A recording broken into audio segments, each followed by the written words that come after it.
खमंग असे आज आपण हे आलू ब्रेड कटलेट बनवूया.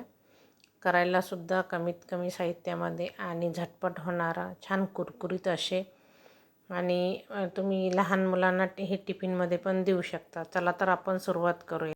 नमस्कार, द्वारकाज किचनमध्ये आपलं स्वागत आहे. चला तर आज आपण हे आलू ब्रेड कटलेट बनवूया. त्यासाठी काय काय साहित्य लागतं ते बघूया. प्लीज लाईक आणि सबस्क्राईब नक्की करा.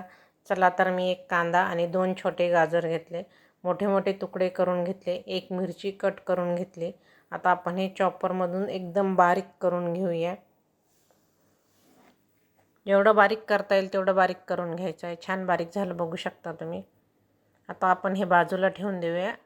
आणि एक मुठभर मी कोथिंबीर बारीक कट करून घेतली आहे. छान स्वच्छ धुवून कट करून घेतली.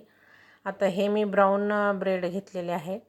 तर चला तर आता आपण हे थोडेसे ओले करून घेऊया. तर एक मोठा बाऊल घेतला मी, त्यामध्ये 1 ग्लासभर पाणी टाकलं. तर मी हे 6 ब्रेड वापरणार आहे. हे 6 ब्रेड मी पाण्यामध्ये टाकून घेतले. बटाटे मी आधीच उकडून ठेवलेले आहे. आता हे ओले करून घ्यायचे आणि हाताने थोडेसे हलक्या हाताने दाबून याचं पाणी काढून टाकायचं आहे आपल्याला. म्हणजे खूप ओलसर नाही, आपल्याला फक्त मऊ करून घ्यायचे आहे. तर याचप्रमाणे आपण सगळे ब्रेड आता हे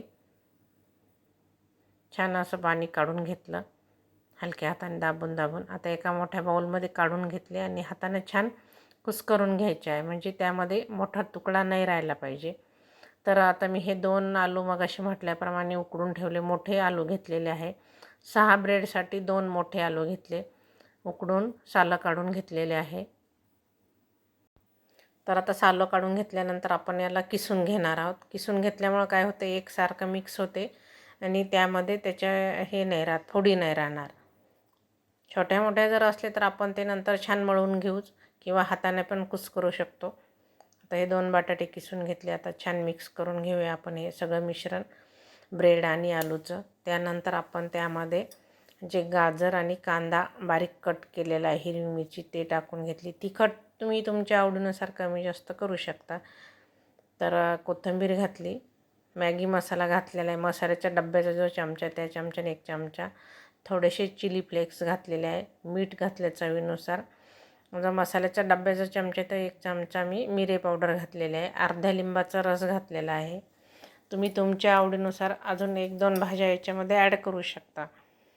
तर आता आपण छान मिक्स करून घेतलं. त्यानंतर मी 3 चमचे कॉर्नफ्लॉवर घातला. जो सूपचा जो चमचा असतो त्या चमच्याने 3 चमचे मी कॉर्नफ्लॉवर घातला.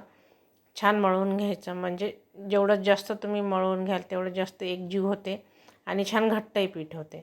आता हे पीठ थोड्या वेळ आपण 1-2-3 मिनिट बाजूला ठेवून देऊया. आणि आपण हे कॉर्नफ्लॉवर घेतले 2 चमचे, त्यामध्ये थोडंसं पाणी घातलं. तुम्ही याच्यामध्ये थोडंसं मीठ पण घालू शकता किंवा थोडं तिखट घातलं तरी चालते. आता आपण 1 ते 1.5 चमचा मी तेल टाकून घेतलं आणि हातालाही थोडंसं तेल लावून घेतलं, म्हणजे चिटकू नये म्हणून. छान मस्त असं गोळा बनवून ठेवला. चला तर आपण कटलेट बनवूया. तुम्हाला हवा तो आकार देऊ शकता तुमच्या आवडीनुसार. मी हे गोल गोल बनवत आहे. तर माझ्या नातीचा खूप आवडीचा पदार्थ आहे. तर आता हे सगळे आपण बनवून घेऊया. चला तर आता हे सगळे बनवून झाले. गॅसवरती कढई ठेवूया. तेल गरम करूया. आता तेल गरम झालेलं आहे. आता आपण जे कॉर्नफ्लॉवर वगैरे आधीच जे मिक्स करून ठेवलं ते पुन्हा मिक्स करून घ्यायचं, कारण काय होते खाली तळाला बसते ते. त्यामध्ये हे एक एक डीप करायचं कटलेट आणि तेलामध्ये सोडायचं. तर तेलामध्ये सोडल्यानंतर 2-3 मिनटं बिलकुल हलवायचं नाही त्याला. तेल खूप कडकडीत गरम नाही पाहिजे आपल्याला. त्यानंतर असं अलगद हलक्या हाताने हे पलटून घ्यायचे आहे. आणि खूप कमी गॅस पण नाही करायचं. जर तुम्ही कमी गॅसवर जर तळले तर ते जास्त तेलकट होते. मध्यम गॅसवर जर तळले तर छान मस्त कुरकुरीत असे हे आपले कटलेट तयार होतील. तर चला तर आपण याच पद्धतीनं सगळेच कटलेट तळून घेऊया. राहिलेलेसुद्धा व्यवस्थित डीप करून घ्यायचं. थोडंसं मिश्रण दाटसर केलं तरीसुद्धा चालते. कलर मस्त आलेला आहे बघू शकता तुम्ही. तुम्हाला जर लहान मुलांना टिफिनमध्ये द्यायचं असेल तर तुम्ही सगळं मिश्रण आदल्या दिवशी रात्री सगळं तयार करून फ्रीजमध्ये ठेवू शकता. दुसऱ्या दिवशी सकाळी असे तळायचे आणि बटर पेपरमध्ये गुंडाळून द्यायचे, म्हणजे कुरकुरीत राहते आणि थोडं गरम पण राहते. तर चला तर तुम्हाला दाखवते. मस्त आवाज येत आहे आणि एक तोडून पण दाखवते.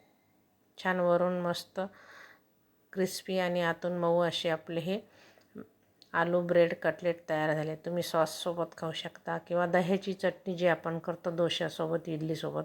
चवीलासुद्धा अप्रतिम झाले. रेसिपी आवडल्यास कमेंट, लाईक, शेअर आणि सबस्क्राईब नक्की करा. धन्यवाद.